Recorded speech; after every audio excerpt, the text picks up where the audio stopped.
Hola a todas y todos y bienvenidos a este nuevo vídeo en el que vamos a ver un símil entre la electricidad y la neumática, para así entender mejor cómo funciona un circuito neumático.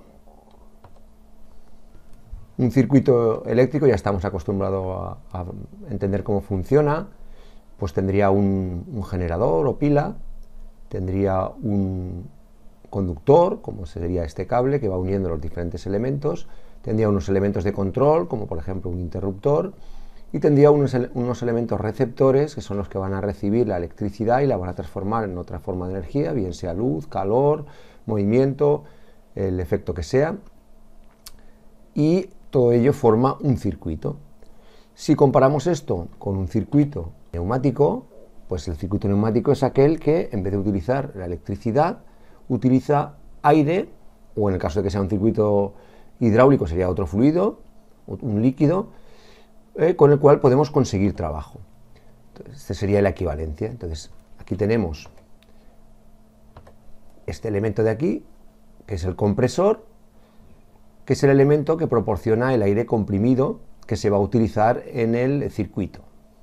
Por tanto, estaría haciendo el mismo papel que realiza el generador o pila en un circuito eléctrico.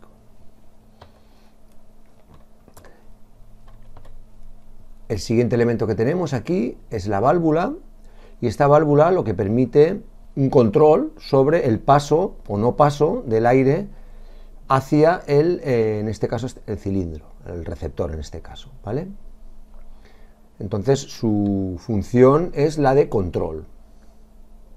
Según esté accionada o no, permitirá el paso del aire o no permitirá el paso del aire hacia el cilindro. Y por último tenemos el cilindro, de simple efecto en este caso, en el cual al introducir el aire aquí en el cilindro, pues lo que ocurre es que se produce un movimiento de avance del vástago o salida del vástago, de manera que ese movimiento de salida puede ser utilizado para elevar un elemento, aplastarlo, sujetarlo, etcétera, etcétera. Por tanto, tenemos aquí una equivalencia o una similitud entre cómo funciona un circuito eléctrico y un circuito neumático.